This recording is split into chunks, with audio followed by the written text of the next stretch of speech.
Fucking Moonraker. It's like the series can't handle going more than 1 or 2 films without fucking itself royally.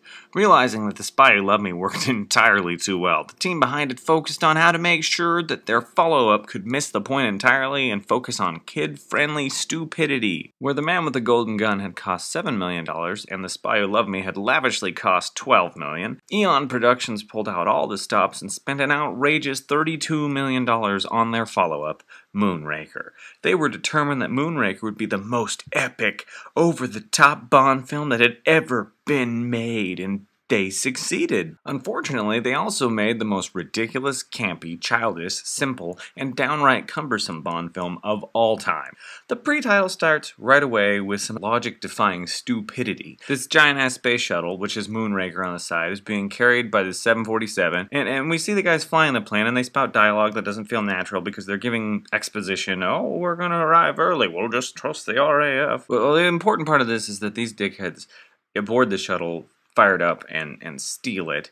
And I don't think, you can't fucking do this. Space shuttles are not fighter jets. And even if they could take off like this, they need more than the length of a 747 to fucking do it. Do they take off? I don't actually know. Do space shuttles just fly off the ground like a plane? I don't think they do. I know they land like that. The shuttle also wouldn't be full of fuel. It would make it heavier when they carried it. What's important is this is fucking stupid. It's revealed later that the British government was borrowing this particular Moonraker shuttle, which prompts all kinds of questions, like what the hell was the British government going to do with the Moonraker shuttle? Do they have an active space program that was missing just the shuttle? Like they built everything else, it had it all set up, and they're like, oh, we don't have a shuttle. So M is informed of the plane disappearing, and he asks if Bond is done with his African job, and we cut to Bond, who's on a plane with this chick, and they're like making out, and then she like conveniently betrays him or something, and her and this dude are like gonna parachute out of the plane. They shoot the controls. It's an excuse for Bond to end up pushed out of it without a parachute by familiar henchman Jaws from The Spy Who Loved Me. This aerial stunt sequence is pretty badass, even though it's easy to tell that these guys have parachutes under their jackets. The idea of Bond being pushed out of a plane without a parachute and pursuing the bad guys to steal his parachute is quite cool, and it's nice to throw Jaws in there too. The stuntmen are surprisingly obvious at times, but it's all cool anyway, until it ends with Bond getting away by pulling his chute while Jaws' chute doesn't work and he plummets cartoonishly 10,000 feet into a random circus. This is played for laughs. So the movie doesn't lie to us, at least. This is how the film will be. Simplistic, convenient plotting to set up action sequences highlighted by terribly childish humor. Into the theme we go, and it's fucking awful. The worst to date. Bond arrives late with M, Q, and Minister of Defense Frederick Gray. We get the briefing where Q explains that though the official story is that the Moonraker and the 747 were destroyed, they can't find any trace of the shuttle itself. Bond mentions that the shuttles are built by Drax Industries in California, and he will begin his investigation there. First, though, Q gives him this pretty badass dart gun thing for his right wrist, which is activated by nerve impulses, and he gets 10 darts, 5 armor piercing, and 5 cyanide.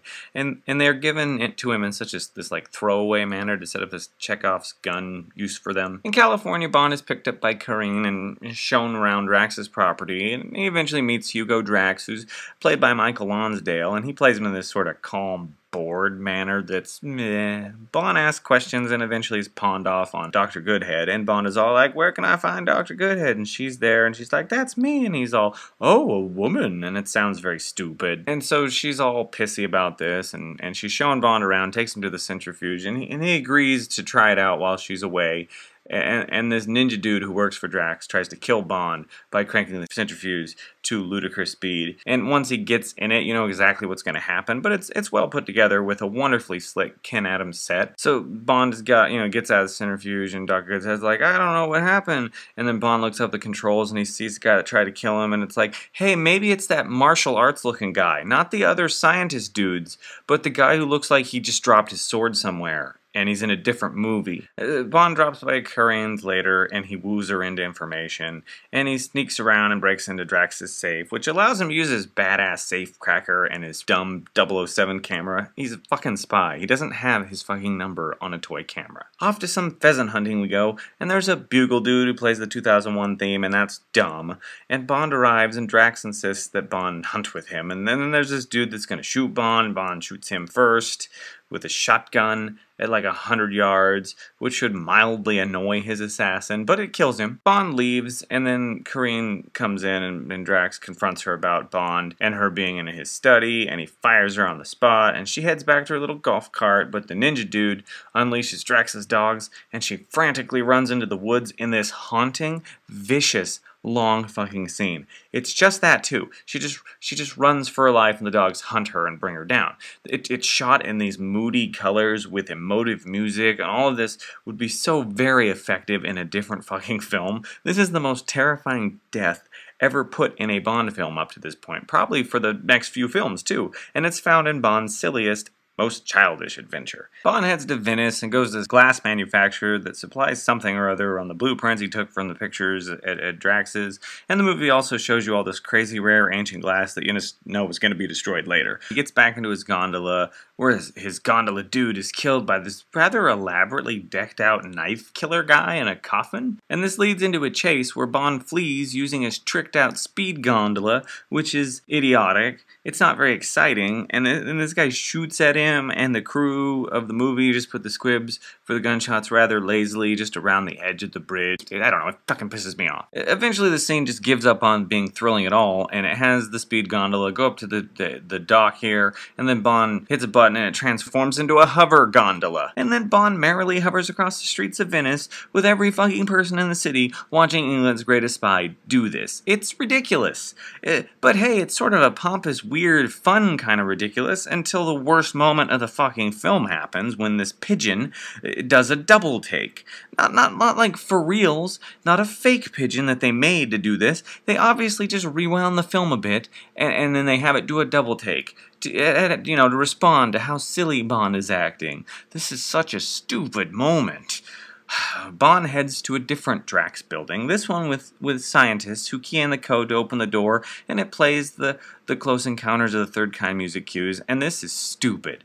Inside the lab, Bond sees some scientist dudes making something or other with the glass he saw earlier, and he steals a sample. Bond leaves, and the ninja man attacks him, leading to this prolonged fight in the glass room from before, and everything is broken, of course, but it's still a rather flat scene, and they break all of the stuff in it, except the deadly vial that Bond has in his fucking breast pocket. That doesn't get broken. Right, okay.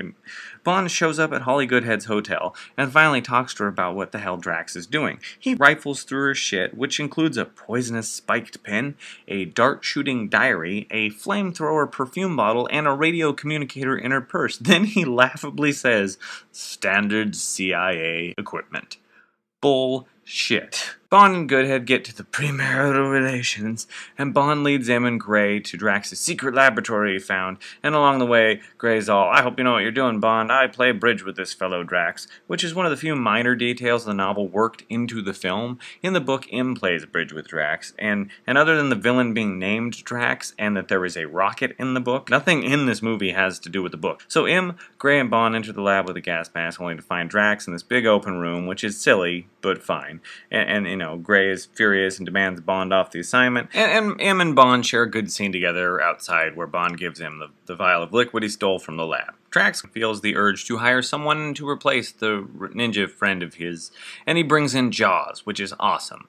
Bond arrives in Rio, and with the help of the local agent investigates this Drax warehouse where they run into Jaws, and he's in this creepy fucking clown outfit, which is awesome and scary and weird, but nothing else really comes of this. Bond goes off to spy on Drax's air freight business, and he runs into Holly Goodhead again, and they have another run-in with Jaws, this time hundreds of feet in the air atop these cable cars, and it's okay. It's another inventive, ambitious scene that just seems kind of flat. It ends with Jaws smashing through this building, paid for by 7-Up obnoxiously, and him meeting his future love, which is kind of horrible. Bond and Holly are randomly picked up by these guys in like an ambulance who work for Drax or something, but Bond escapes and Holly doesn't, and Bond goes all cowboy after he escapes and he makes his way to M's office, and Q explains that the vial Bond got from Venice has a highly toxic nerve gas that has no effect on animals except humans, which I'd love to fucking know how that works.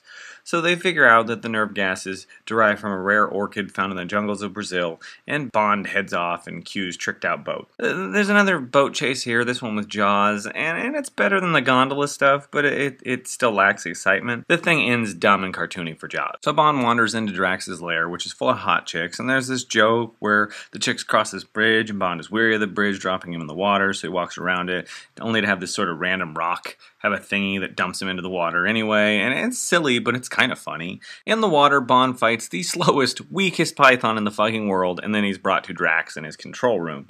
And it's one of Kenav's most impressive sets ever. A standard confrontation scene happens, and Drax explains why he stole the Moonraker at the beginning of the movie. Bond is taken to this conference room where Holly's being held, and it's this cool, even cooler fucking small set that turns into this exhaust room for the booster rockets or whatever. And eventually Bond escapes with Holly, and they sneak aboard Moonraker 6. Moonraker 6 blasts into orbit, and Bond finally makes it into space. Bond and Holly follow all the Moonrakers to this crazy big space station Drax has in orbit, and it's got a radar jamming system so no one sees it, and it's an astounding set again, and all this space stuff is honestly much more well put together than what came previously. Drax gives a speech about perfect human specimens repopulating the species like gods, and we see the thingies from Venice with the vials of nerve gas, and I like Drax's pompous speech as he ends it by saying the new population will know there is law and order in the heavens because he'll be there, and Bond and Goodhead head to the radar jamming system and disable it so NASA can investigate, because the US government just can send a shuttle up on a whim, whatever. It gives us a nice moment with General Golo. So the big Star Wars style infamous space battle happens, and Jaws switches sides. Bond stops the space station from spinning, and everybody's in zero gravity for a bit, and that's pretty cool. I mean, it's impressive the wire work they did, and eventually the fight's brought inside. Drax tries to get away, and Bond confronts him, and they're in this hallway, and Drax is like at the end of the hallway, and Bond is all like walking toward him, and like sparks are blasting off, and he's ignoring him like a badass. And then Drax sees a dead crony, and he grabs his laser pistol, and Bond starts to put his hands up, and Drax says some sort of lame line about putting Bond out of his misery. And as Bond raises his hands, he fires off his wrist dart gun from Q, and we see that Drax is shot with a cyanide dart that takes 30 seconds to kill, and Bond walks past Drax, who gasps for his life, and Bond opens the airlock, lightly pushes Drax, and says, "Take a giant leap for mankind," and then blast Drax out the airlock. It's fucking awesome. It's the most fun and charmingly enjoyable confrontation Bond has with the main baddie in possibly any Bond film. So the good guys win, and the station breaks apart for some reason, and it explodes, of course, and Bond has to go out with Holly and shoot the globes that might kill people on Earth, and it's kind of boring. Like, that part's not nearly as interesting. So we learn Jaws and his girlfriend are okay, and then we get a kind of repeat of the finale from The Spy Who Loved Me, with the NASA dudes patching into a video signal of Bond and Goodhead, and they pipe it into Buckingham Palace, and Q and M are there, and everybody's happy, and then, of course, they're having, like, zero-gravity sex, and like, oh my god, and it gives Q the best double entendre in the whole fucking series, which is he's not paying attention. Frederick Gray's all like, "What is Bond doing?" And Q says, "I think he's attempting re-entry." Classic. So Bond's most bloated, ham-fisted adventure flies off into a campy but enjoyable finale. Moonraker's made by Lewis Gilbert, who made the previous film, The Spy Who Loved Me, and You Only Live Twice, and all three of those feel the fucking same. So I think Gilbert got lucky when he made The Spy Who Loved Me, as Bond films are often made by committee, and Moonraker is very close to You Only Live Twice, and how clunky it is, and how simplistic it's put together. I will say that I like the concept of having Bond go on his most lavish adventure before blasting into orbit for a grand finale, but Moonraker lumbers and plods for most of that time. It's lavishly, giddily creating extravagance and surprising insipidness all at the same time. Roger Moore jumps from one expensive action sequence to another, but they only rarely seem inspired enough to thrill. They mainly are entertaining because they're so absurd. So many moments of the movie are designed to be such large, impressive action scenes, and all of them fall short. It's all very bizarre to watch. The return of super baddie Jaws is disappointingly handled, making him even more cartoony and giving him his stupid girlfriend. I mean, Jaws was sort of terrifying in The Spy Who Loved Me. He bites people to death. It's only when everyone gets shot out into space that the movie hits its stride. Though often maligned, I found the epic ending in space to be the best moment of the film. The sets are impressive, the wire work involved to make so many people float is quite astounding. Add in cartoony laser battles, and if nothing else, the film does campy ridiculousness right for a change. Moonraker is honestly one of Bond's worst adventures, but it's also a campy spectacle in a so bad it's almost good sort of way. It's Bond's extravagant nadir as far as good action storytelling goes, but in the franchise's greatest filmmaking painstaking failure, they have managed to surpass some of their other offerings by simply throwing money at the screen. Moonraker's a bad film, but the series will still make less memorable and less enjoyable films to come.